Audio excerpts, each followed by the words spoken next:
Hello दोस्तों, are के mix entertainment channel पर आपका स्वागत है। दोस्तों, आज इस वीडियो में मैं आपको गुरु तेग बहादुर सिंह इनके बारे में पूरी जानकारी दूंगा। इनका शहीदी दिवस कब मनाया जाता है, क्यों मनाया जाता है, किस लिए मनाया जाता है, इससे जुड़ी सारी छोटी बड़ी जानकारी दोस्तों मैं आपको इस वीडियो में देने वाला हूं।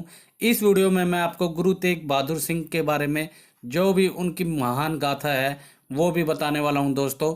मगर दोस्तों, आगे बढ़ने से पहले यदि आप मेरे चैनल पर नए हैं तो सब्सक्राइब बटन को दबाकर मेरे चैनल को सब्सक्राइब करें और न्यू नोटिफिकेशंस के लिए बेल आइकन पर क्लिक करें ताकि आपको ऐसी ही वीडियोस टाइम टू टाइम और सबसे पहले मिल सके। तो चलिए दोस्तों, स्टार्ट करते हैं।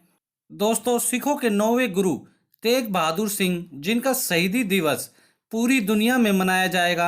गुरु तेग बहादुर सिंह का जन्म पंजाब के अमृतसर शहर में 18 अप्रैल 1621 ईसा पूर्व में हुआ था। यह गुरु हरगोविंद सिंह के पांचवें पुत्र थे।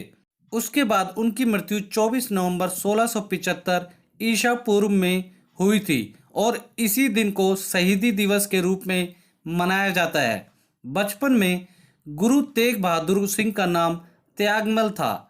14 वर्ष की उम्र में उन्होंने अपने पिता के साथ मुगलों के हमले के खिलाफ युद्ध में शामिल हुए थे। दोस्तों, उनकी इस वीरता को देखते हुए उनके पिता ने उनका नाम त्यागमल से बदलकर तेग बहादुर यानी कि जो तलवार का धनी हो नाम रख दिया। पूरी दुनिया भर में केवल यही वो गुरु थे जिन्होंने इस्लाम को ना मानने और धर्म और सिद्धांतों की रक्षा के लिए अपना सिर कटाना मंजूर किया, पर इस्लाम के आगे नहीं झुके। पूरी दुनिया में उन्हें अपने इस बलिदान के लिए जाना जाता है।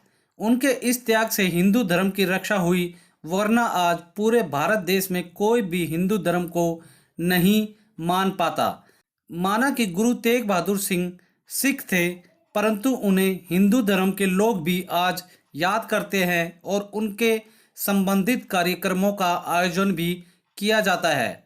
1774 में गुरु तेग बहादुर सिंह को सिख समाज ने गुरु की उपाधि प्रदान की थी। जब वे युद्ध में थे तभी उन्होंने वहां बहते रक्त को देखा और यह वही रक्त था जो लोग उनके साथ युद्ध में शामिल थे। ये रक्त उन लोगों का ही था। दोस्तों, यह देखकर गुरु का मन आघात हुआ और इसके बाद में धर्म और आध्यात्मिक चिंतन की ओर बढ़ चले। 20 वर्ष तक गुरु धैर्य, वैराग्य और त्याग की मूर्ति बनने के लिए वे एक एकांत में बाबा बकाला नामक स्थान पर साधना करते रहे। इसके बाद में धर्म प्रसार के लिए वे कई स्थानों का भ्रमण करते रहे। आनंदपुर साहब से कीरतपुर, रोपण, सैफाबाद होते हुए वे खियाला, जो कि खदल बोलते हैं, वहां पहुंचे। यहाँ उपदेश देते हुए दमदमा साहब से होते हुए कुरुक्षेत्र पहुंचे। कुरुक्षेत्र से यमुना के किनारे होते हुए कड़ा मानकपुर पहुंचे और यहीं पर उन्होंने साधु भाई मलुक दास का उद्धार किया। इसके बाद गुरु तेग बहादुर जी प्रयाग, बनारस, पटना, असम आदि क्षेत्रों में गए, जहां उन्होंने आध्यात्मिक, सामाजिक, आर्थिक उन्नयन के लिए रचनात्मक कार्य किए। इन्हीं यात्राओं में 1666 में गुरु जी के यहाँ पटना साहब में पुत्र का जन्म हुआ, जो 10वें गुरु गुरु गोविंद सिंह बने। दोस्तों, सिखों के 9वें गुरु तेग बहादुर जी के बलिदान की कहानी काफी प्रसिद्ध है। यह बलिदान औरंगजेब के शासनकाल में हुआ था। बात यह थी कि औरंगजेब के दरबार में एक विद्वान पंडित आकर रोज गीता के श्लोक पढ़ता और उसका अर्थ सुनाता था, पर वह पंडित गीता में कुछ श्लोक छोड़ दिया करता था जिसमें सब धर्म को बराबर मानने की सीख थी। एक दिन पंडित बीमार हो गया और औरंगजेब को गीता सुनाने के लिए उसने अपने बेटे को भेज दिया, परंतु उसे बताना भूल गया कि उसे किन किन श्लोकों का अर्थ राजा के सामने नहीं पढ़ना है। पंडित के बेटे ने जाकर औरंगजेब को पूरी गीता का अर्थ सुना दिया। गीता का पूरा अर्थ सुनकर औरंगजेब के दिमाग में आया कि उसके धर्म से बड़ा कोई और धर्म कैसे हो सकता है। उसने बड़ा ही बुरा फैसला कर लिया। औरंगजेब ने सबको इस्लाम धर्म अपनाने का आदेश दे दिया और संबंधित अधिकारी को यह कार्य सौंप दिया। औरंगजेब ने कहा, सबसे कह दो या तो इस्लाम धर्म कबूल करे या मौत को गले लगा ले। ऐसे अत्याचारों से परेशान होकर कश्मीर के पंडित गुरु तेग बहादुर के पास आए और उन्हें अपने पर हो रहे इस अत्याचार की कहानी सुनाई और हाथ जोड़कर कहा कि आप हमारे धर्म को बचाइए। गुरु तेग बहादुर जब लोगों की व्यथा सुन रहे थे, उनके 9 वर्षीय पुत्र बाला प्रीतम, जो कि बाद में गुरु गोविंद सिंह के नाम से जाने गए, वहां आए और उन्होंने पिताजी से पूछा, पिताजी ये सब इतने उदास क्यों हैं? आप क्या सोच रहे हैं? बच्चे की बात सुन पिता ने सारी बात बताई। प्रीतम ने फिर सवाल किया, इसका हल कैसे होगा? गुरु साहिब ने कहा, इसके लिए बलिदान देना होगा। दोस्तों, यह बात सुन प्रीतम ने कहा, आपसे महान पुरुष कोई नहीं है, बलिदान देकर आप इन सब के धर्म को बचाइए। उस बच्चे की बात सुनकर वहां उपस्थित लोग चौंक गए और कहने लगे कि यदि आपके पिता बलिदान देंगे तो आप यतीम हो जाएंगे, आपकी माँ विधवा हो जाएगी।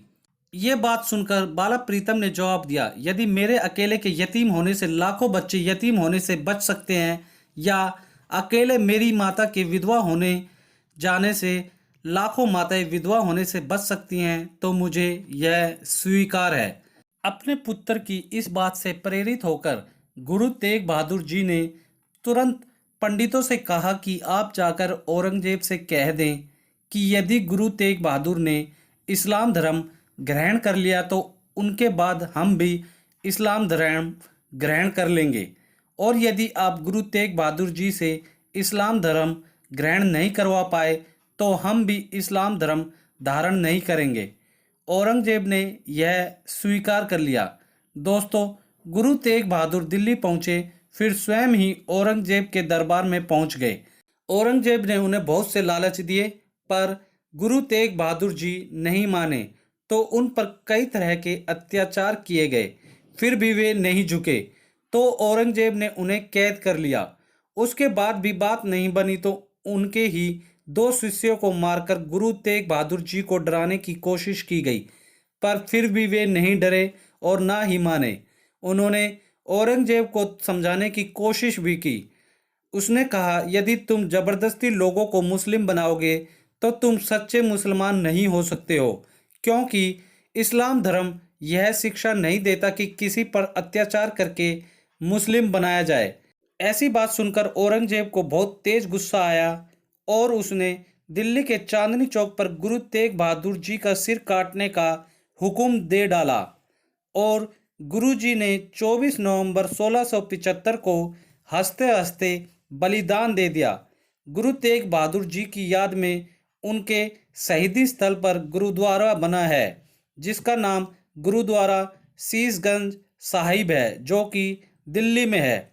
दोस्तों, गुरु तेग बहादुर जी को लिखने का बहुत शौक था। उनकी बहुत रचनाएं ग्रंथ साहिब के महला 9 में संग्रहित हैं। उनके इस महान बलिदान ने देश की सर्वधर्म समभाव की संस्कृति को सुदृढ़ बनाया, साथ ही सभी को धार्मिक, सांस्कृतिक, वैचारिक स्वतंत्रता के साथ जीवन जीने के लिए प्रेरित किया। तो दोस्तों, ऐसे थे महान गुरु तेग बहादुर जी। तो दोस्तों, उम्मीद करता हूँ इस वीडियो में मैंने आपको गुरु तेग बहादुर जी के शहीदी दिवस के बारे में उनसे जुड़ी सारी जानकारी अच्छे से दे दी होगी।